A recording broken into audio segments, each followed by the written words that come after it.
Учения проходили в режиме, приближенном к реалиям. Для сотрудников охраны техникума они стали неожиданными. По легенде, пожар произошел в подвальном помещении. Вам поступило водное возгорание в подвальном помещении. Все ваши действия.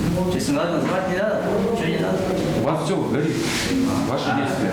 Первые действия персонала сразу же вызвали нарекания у сотрудников МЧС. Никто не знает алгоритм действий в случае настоящего пожара. А именно сумбурная эвакуация, невнятен доклад на пульт пожарной охраны. При реальном возгорании эти ошибки могут привести к человеческим жертвам.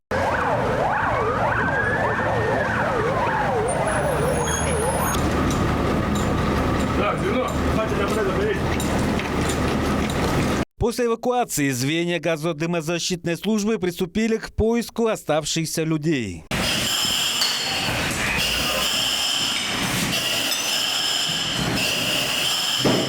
Поиски дали результат, и на втором этаже был обнаружен условно пострадавший.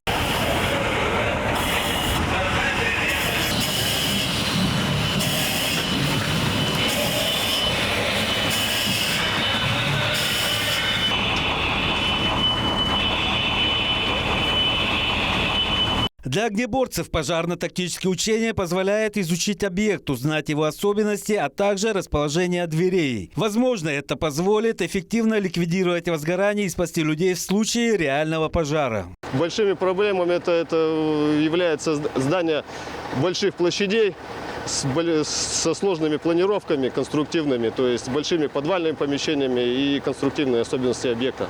Действия оперативных служб зафиксированы и будут детально проанализированы. Руководству учебного заведения предстоит устранить все выявленные недостатки. Противопожарные учения будут проводиться до конца года. Объектом подобных мероприятий может стать любое учебное учреждение республики. Сайгын Бербил, Мирана Иргит, Тува 24.